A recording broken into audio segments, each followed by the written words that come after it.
I woke up as the maids drew the curtains and I could hear the sound of birds singing. I slipped into my shimmering gown, just like Elsa's, placed delicate heels on my feet like Cinderella, and styled my hair like Rapunzel's. I looked awesome. Why wouldn't I? It was my 7th birthday after all. Whoa, I want to pinch myself. Is it for real? You look stunning, my princess. Thanks, Dad. But you remember your promise? You will rescue me if I need you to, right? Of course, sweetheart. Hi, I'm Olivia, the princess of a small country in Europe. Dad threw a grand party for my birthday, and everyone was stunned to see how pretty I looked. Oh my God, the princess came straight from heaven. You light up the room with your beauty. The party was great, but then the son of a duke started boring me with how awesome his new school was. He went on, and all I wanted to do was return to my baggy jeans and hoodie and continue playing Minecraft. So I gave Dad a signal, our secret signal. I coughed once and then rubbed my nose, and just like that, Dad came to my rescue. The princess needs her rest, don't you, darling? Yeah, I do need it. Real bad. Yep, my dad was the best. He spoiled me rotten, and for him, my happiness was everything. My aunt asked him why he spoiled me, and he had the best reply. I'm her father, not just her king. Olivia is strong and wise, and her life is her own to decide. I only want her to be happy. Growing up, I felt like I was different from other princesses. I mean, how many princesses do you know who got to go to a normal school, stay up late playing video games, feed their pets, and give them baths? I could go out and play with kids and just be myself. I loved to live a simple life, just like everyone else. I remember one time I begged Dad to take me to the circus in town. Oh, honey, I could bring them to the palace. You don't need to go there. No, Dad. You know I want to go like everyone else. And I want you to come with me. Dad wasn't too sure about it, so I suggested we get a little creative and disguise ourselves to throw off the paparazzi. It was so worth it. Oh, girl, that's really fun. Yeah, I told you so. Okay, now say hooray! All of a sudden, I had terrible hiccups, which worried Dad. So I told him I was fine and went outside for some fresh air. As I walked around, I heard cries and rushed towards the tent to find people trying to train a monkey. Hey, you just stop it. How cruel. You can't do this to this poor baby. Ho ho ho. Ordering us? Who do you think you are? Some princess? Show off, kid. I ran away not because I was scared, but because I wanted Dad to know about it. And later, he dealt with it. But I remained upset for days, just imagining how that poor animal must have felt. One day, I heard some kids playing in my garden. When I went to check, I learned they were twins, Sophia and Ted. Their parents were friends of Dad's, and he promised to take care of them now that they had lost everything. The twins and I got along great. Ted was so much like me. We had all the same interests, and he was so gentle with animals, which I loved. Sophia was also sweet, and when we first met, we started talking like old friends. But gosh, she had this royal attitude that I just couldn't get with. Guys, I'm going on a tree planting campaign. Would you join me? It's gonna be so much fun. No thank you. I don't want to get my hands dirty. I've never done it before, but since you're doing it, it'll be interesting. I'm coming.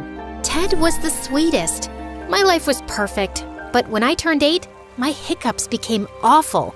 And to make things worse, my eyes started to twitch.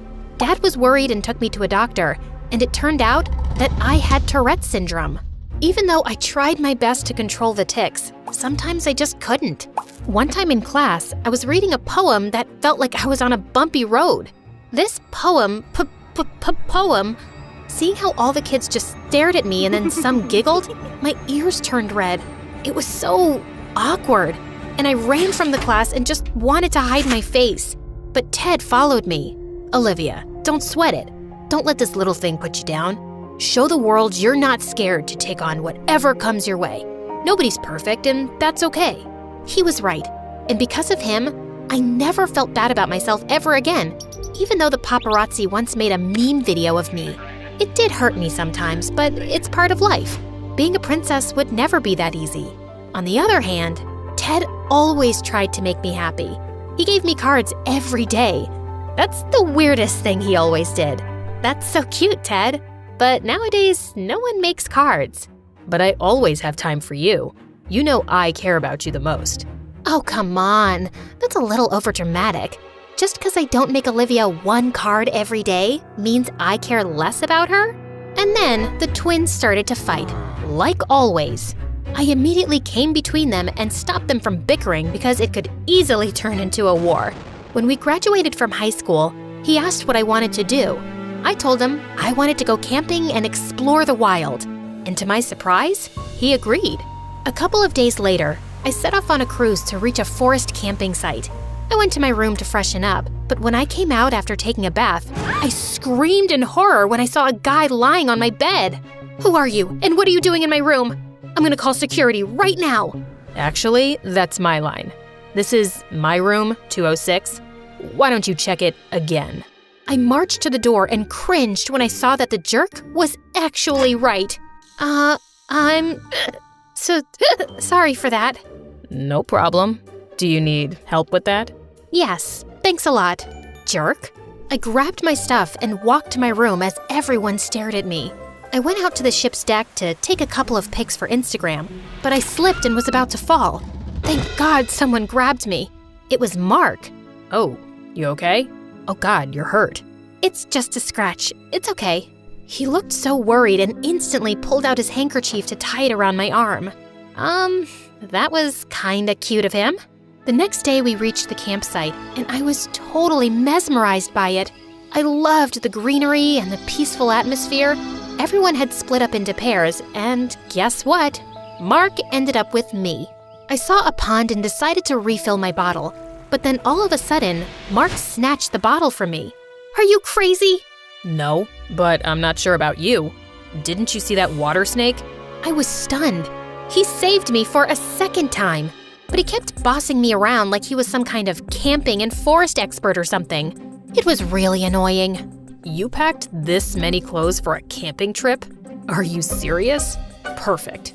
You don't have a sleeping bag? Were you thinking we'd get beds here? You can't go out of the tent without a mosquito repellent spray. You know what? I can't wrap my head around how a princess could give up all luxuries and live in the wild. You know I'm a princess? For how long have you been stalking me? Are you from the paparazzi? You some spy? Some mafia guy? Look, I know karate and I'm not afraid to kick your butt. Hey, hold on. How difficult could it be to know about a princess? You are world famous, you know. So why are you here? I sat with Mark by the fire and told him how I had always wanted to see where animals lived freely. I talked about my love for animals and how I hated those who hurt them, how I even turned vegetarian. And it made me happy when he said he thought the same way. We stayed at the camp for 2 days, and I have to admit, Mark wasn't that bad. Yeah, he was still talkative, but I actually had an amazing time with him. But when the trip ended, we went our separate ways.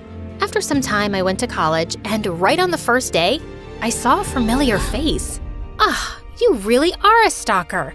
So you followed me here too? Like, oh my God, this must be my lucky day. I'll get to see you every day. Ew, so cheesy. Is he bothering you? No, he isn't. He's just naturally annoying. After that day, Mark was always around. And Ted, well, it looked like he wasn't too thrilled.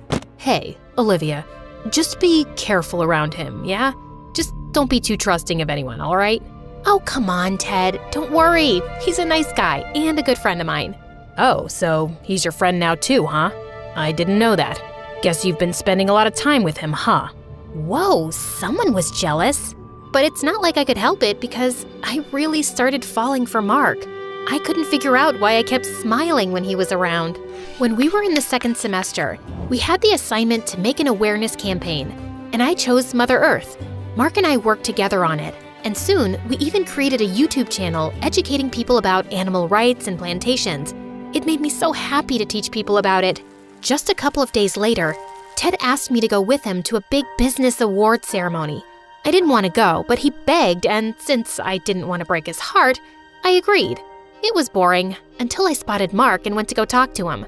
But I stopped in my tracks when I heard the announcer. And the award for Best Leather Supplier goes to... And then Mark went on stage with another guy who looked a lot like him, his brother. At that moment, I felt like my world had turned upside down. It was then that Ted told me how Mark's family owned a leather company that used animal skins and wood that was cut down from trees in the forest. And right then, Mark spotted me. Ted, I want to get out of here, now. Look, Olivia, I'm sorry. I know I kept the family business, a secret from you, but I was scared to lose you. How could you do this? You were never honest with me. I held Ted's hand and left. I warned you many times to stay away from him, but you didn't listen to me.